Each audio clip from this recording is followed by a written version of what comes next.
రాష్ట్రంలో ట్రాన్స్పోర్ట్ శాఖ చెక్పోస్టులు తక్షణం మూసివేయాలని ఆదేశించింది ప్రభుత్వం. రాష్ట్రంలోని అన్ని ట్రాన్స్పోర్ట్ చెక్పోస్టులు మూసివేయాలని ఉత్తర్వులు జారీ చేసింది. డిప్యూటీ ట్రాన్స్పోర్ట్ కమిషనర్లు, జిల్లా ట్రాన్స్పోర్ట్ అధికారులు తక్షణ చర్యలు తీసుకోవాలని ఆదేశించింది. చెక్పోస్టుల దగ్గరున్న బోర్డులు, బారికేడ్లు, సిగ్నేచర్ తొలగించాలని స్పష్టం చేసింది సర్కార్. చెక్పోస్టుల దగ్గర ఎవరూ ఉండకూడదని, సిబ్బందిని ఇతర శాఖలకు తిరిగి నియమించాలని ఆదేశించింది. రికార్డులు, ఫర్నిచర్, పరికరాలు వెంటనే జిల్లా ట్రాన్స్పోర్ట్ కార్యాలయానికి తరలించాలని సూచించింది. ఆర్థిక పరిపాలన రికార్డులను సమన్వయం చేసి భద్రపరచాలని అధికారులను ఆదేశించింది.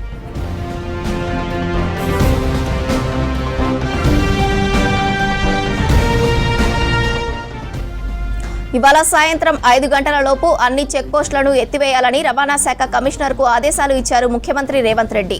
2 నెలల క్రితం జరిగిన కేబినెట్ భేటీలో చెక్పోస్టుల రద్దుపై నిర్ణయం తీసుకున్నా ఇంకా కొనసాగించడం, ఇటీవల ఏసీబీ దాడులతో రవాణా శాఖ అధికారుల అవినీతి మరోసారి ప్రభుత్వం దృష్టికి వచ్చింది.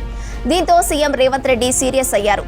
వెంటనే చెక్పోస్టులు తొలగించాలని రవాణా శాఖ కమిషనర్కు అత్యవసర ఆదేశాలు జారీ చేశారు.